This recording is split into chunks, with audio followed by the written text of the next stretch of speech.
Hello, ladies and gentlemen. Nick here. This is my first viewing reaction to Doctor Who Series 13, Episode 6, Flux, Chapter 6, not Survivors of Flux, that's last week, The Vanquishers. Recording this on Monday the 6th of December, but the episode broadcast last night on Sunday the 5th. Excuse me, Sunday the 5th. Okay, initial reaction thoughts. I thought this episode was a great episode of Doctor Who Flux, but not a great series finale. This episode had all the makings of a great episode, a regular episode towards the end of the series. Like, there's a lot of great stuff in it. But as a episode that wraps up everything, especially in a big 6-part serial, not to mention all of the stuff we've had from prior, from Series 12 and a little of Series 11, it didn't really feel that satisfactory. Heck, not even including the Series 11 and 12 stuff, more so 12, but just focusing on the whole Series 13 stuff. Everything Series 13 that either didn't tie in with previous stuff or only a little bit.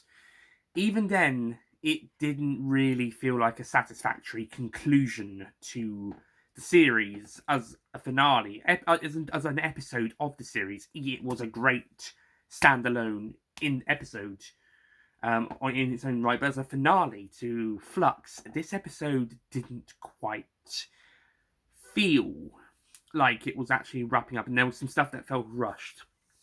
Okay, so the stuff that was great for firstly, the Sontarans really great in this episode, just like they were back in episode 2.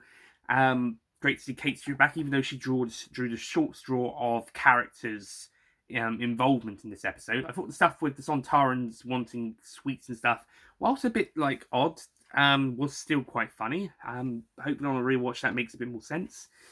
Returning characters like Jericho, Claire, Belle, Vinda, Diane, they were all really great, and it was great seeing some of their stories wrapped up, like Jericho going out as a hero, after being trapped on a Sontaran spaceship as the Flux comes towards him, but him standing his ground, accepting his fate, was a very touching and emotional moment. Claire was great.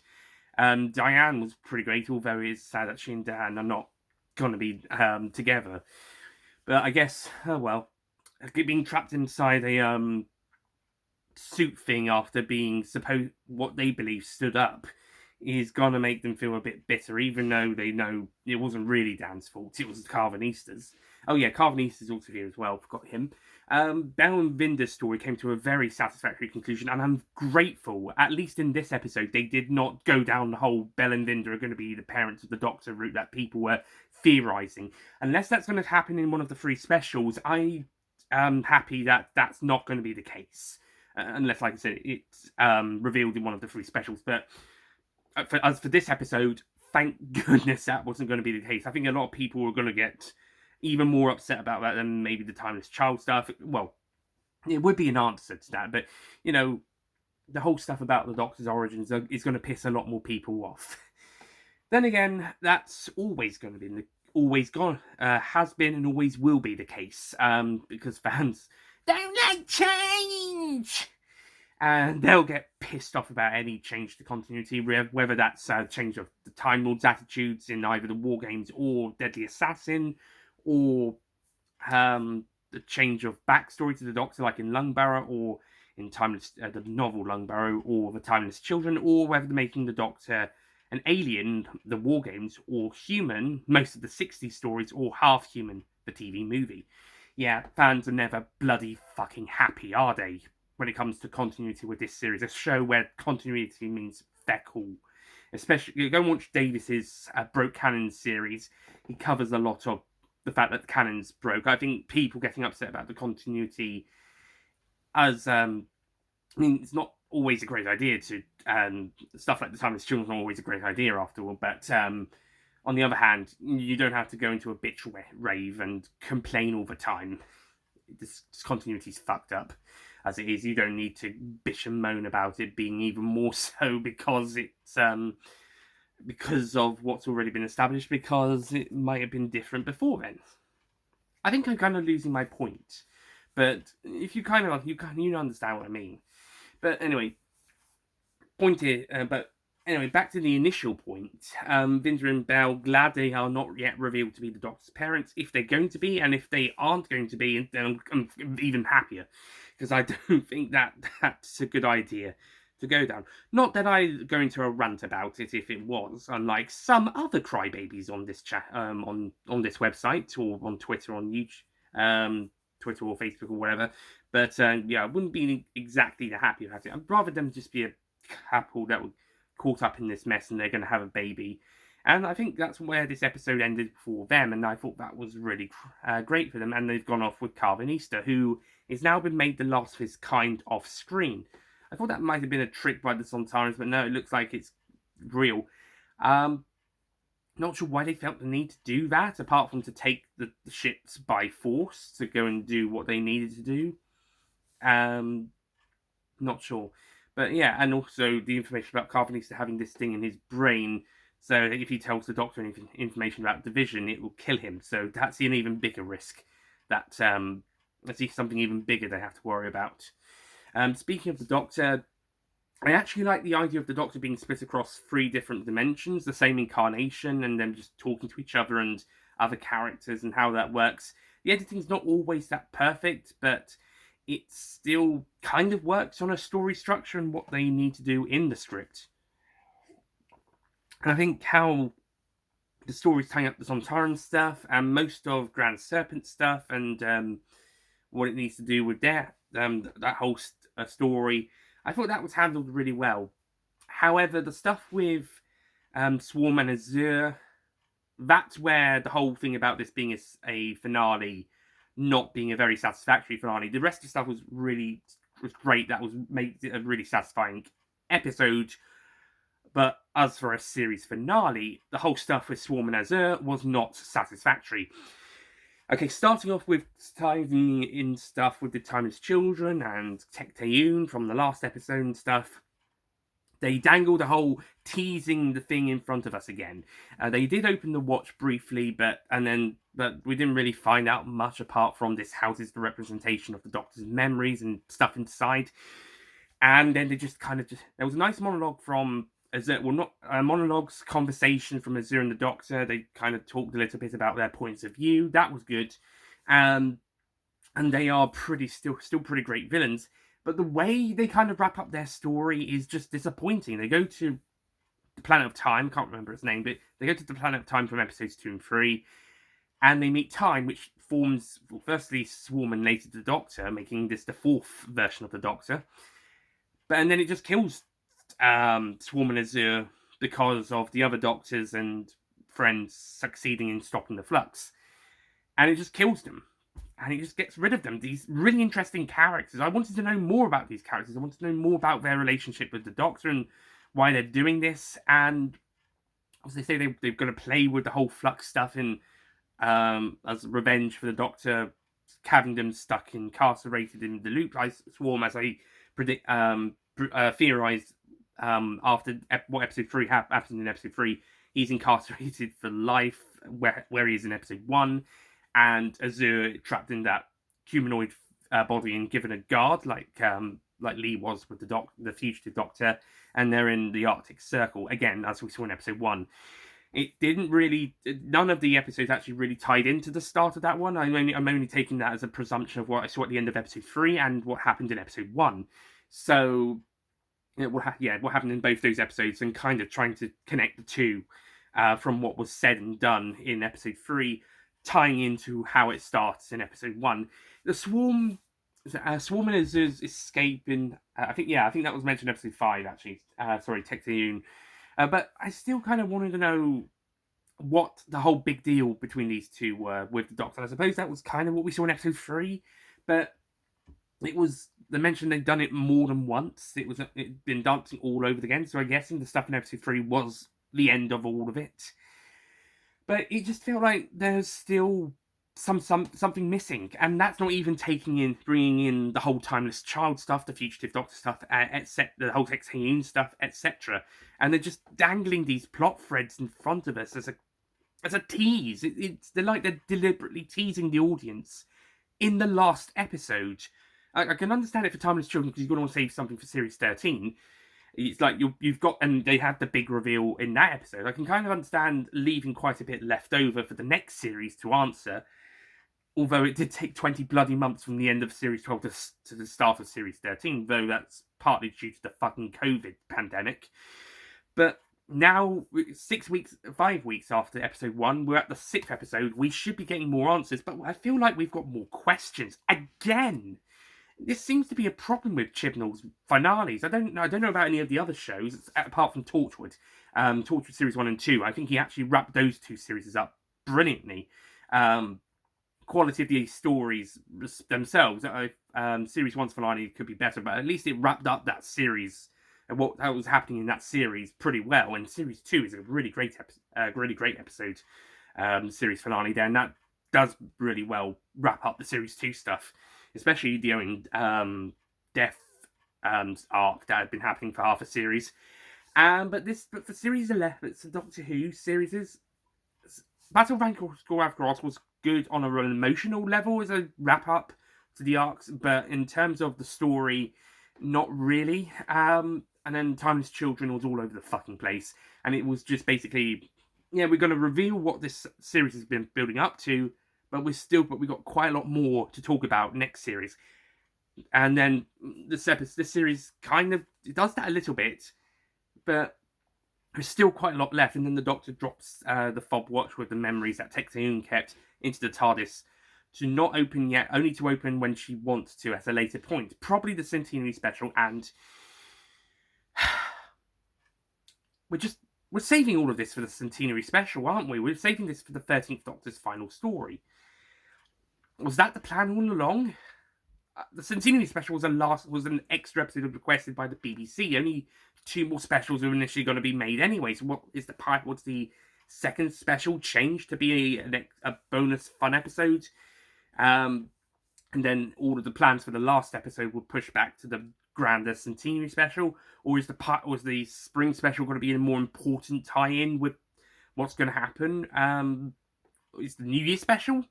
That one's going to feature Daleks, and they were all destroyed by the Flux, as were the Cybermen and Sontarans. And that's another thing. Swarm and Azure mentioned they can turn Flux, destroy everything, and then unravel it, and then do it all over again, and back and forth, and so on, because it's fun. That could have been a way of how to fix everything in this episode. It's a bit of a Deus Ex Machina, but they don't do that, and they kind of just leave the universe as it is. A good 90% of the universe is gone thanks to this event. It feels like there's something's missing, and I don't know if that's going to be addressed in the specials. We kind of hinted about the Forces of Darkness and their Master, which could be a hint of the Master coming back, played by Sacha Dhawan. And we have seen behind-the-scenes props or pictures of someone holding a box saying Master's props. However, if we recall 2009 with the whole "he will knock 4 times" thing that Carmen in that episode said, we kind of thought it'd be the Master when news was dropped the month after Planet of the Dead's broadcast, where it was announced John Sim was coming back as the Master for the final 2 David Tennant specials. But it turned out it was Wilf who knocked 4 times in part 2 of The End of Time. And he was the one who was responsible for that. So maybe the Master he might be the Master of the Forces of Darkness in the upcoming Centenary Special, or he's going to be teaming up with the Doctor to stop them, because it could be a twist. Heck, I even thought when the mention of antimatter in this episode, being what the Flux is made of, it's antimatter, and time and as they were having a savior and them coming to the planet of time to meet them. I was kind of thinking it could be Omega. Is it going to be Omega? At long last, is Omega going to be back? Does that mean the confused adipose was right all this time about Omega being the big bad of Flux? No, of course fucking not. In fact, where is Omega these days? I heard he was going to be in that K9 movie, but that K9 movie is basically, the idea is dust by this point. I don't know what's going to happen with that. So, sorry, mate. But, yeah, if anyone was going to at least get rid of Azure and Swarm at the end of this story, could you at least make it Omega, and then make him the big bad of the specials, and then tie him in with what's going on with the Timeless Children? That's more fanboy nitpicking as opposed to critical nitpicking. But gosh, how great would it have been if it was Omega? That would have been a twist and a half. Oh, that would have been amazing. But no, it's time, and time decides to just let the Doctor go because shit's gonna happen next year once the Dalek stuff's done. Oh yeah, I did mention I did a little mini reaction of the trailers for Eve of the Daleks. The short one at the end of the episode barely gives anything away, apart from the Doctor and Co getting exterminated by Daleks with two kind of gun attachments to each arm. The actual proper BBC One trailer actually does give us some more information, and now we know it's going to be kind of a time loop thing, which is pretty interesting. This might be one of the consequences of Flux, and I would like that episode and the other two specials to kind of follow on from either the consequences of this series or the Timeless Child stuff, and actually wrap that up by the end of 13's final story. Hopefully, I would say I hope Chibnall's going to get better, but those episodes are done, and that's it. He's gone. RTD's coming back. We just have to hold out that these last 3 episodes are gonna wrap up. Good on a good note, because, as I said, whilst Flux Chapter 6, The Vanquishers is a great episode. In terms of wrapping up everything, not even the whole stuff that's come before, just wrapping up the stuff from Series 13, it's kind of come to a bit of a disappointing conclusion. And considering that part of the whole stuff, most of the stuff connected with Flux is with the whole Doctor story arc thing, and this is the conclusion, it's kind of a bit disappointing. Also, what is it with interesting Chibnall villains just being killed off in favour of more interesting Chibnall villains, like as Ashad was killed by the Master in his 3rd episode, and he was a great villain. Tecteun got to really know her in the last episode. She got killed by Swarm, and now Swarm and Azure get killed off by Time. We had 6 episodes with them, but we could have had a bit more time with them to learn a little bit more about them and their connection with the Doctor. I just feel like I feel like this series should have been 7 episodes. I know they're under COVID restrictions, but in terms of the plot, I feel like there's 1 episode missing, or at least half an episode missing, and I don't know if it's the fact that they just screwed around in places, especially episode 3 and part of episode 5, and parts of this episode. Funny enough, the episodes that could have lost a lot of what they were doing are the 2 best episodes, episodes 2 and 4. Episode 1 could have been better structured as a prologue. I don't know. I think this series just should have focused. Maybe they should have just started focusing on the Flux stuff to begin with, and then when we get maybe halfway through, that's when we bring in the Division stuff, and it becomes a mid-series twist or something, and then that ties in with the end, and then we come into a satisfactory conclusion to the Flux stuff, but the Division stuff is still out there to hold out until the final 3 specials. But it's just kind of been a bit all over the place. The Flux has been a great story and a great series, but I think we needed it to be restructured a little bit more to be an amazing series. And while Series 13 is the best series of the 13th Doctor era so far, and The Vanquishers is so far the best, well, it's going to be the best series, obviously. She's not doing the 4th series, she's not doing Series 14. Let's just hope these last 3 specials are as good as these episodes, or better. But yeah, and this episode is definitely the best of the Chibnall series finales. I'm hoping that Centenary special will be even better. But yeah, I think there's been a bit of a. I don't think this is. Don't think it's as great as I was hoping it was going to be. When episode 1 first dropped, when episode 2 dropped, I was thinking if the series is going to continue as it is, it's going to be amazing, or at least something special. But I think we've kind of ended on not so much of a whimper, but whilst, like I said, the episode itself was great, but as a finale, as a wrapping it up, no, it's disappointing. So this episode is kind of like, it's a bit all over the place. I'm going to still give it a more positive review when I do get around to it, unless my opinion changes on the second viewing. But I'm thinking of it being an 8, same for episode 5, and I'm thinking of taking episode 1 down to an 8. I think maybe 9 was still a bit too high after the second viewing. stand by the scores for episodes 2, 3, and 4, though. And 5 at the moment, but which hasn't had its review yet. I haven't filmed it yet. Sorry about that, guys. But when I do it, I think I might be standing by it. But for the Vanquishers, it's a bit of a mixed bag when referring about whether it's a good episode or not. Great episode, not a great finale, though. Yeah. Not really much more I can say without going into more spoilery details or to go into more critical detail as I will in the review. Plus, this is first reaction. I just think we should have I think certainly the stuff with the Sontarans was wrapped up well, and the Grand Serpent, that was a pretty good ending for him. But with Swarm and Azure and time in the division, I think it could have been better, which is a shame. And we've only got 3 more episodes left of 13 and Chibnall. Next 2, I don't even think the next 2 are going to have that much of a part to play with the overall arc. Then again, they might. The spring special at least might. We'll see. Oh well, we've got Daleks next time, so yay! The 3rd Dalek New Year special. That'll be the next episode, so looking forward to that. Until then, that's it for Doctor Who Series 13. Thank you for watching this reaction video, and I'll see you guys next time for the reviews. The next Doctor Who reaction video, if it's for the newest episode, will be for Eve of the Daleks.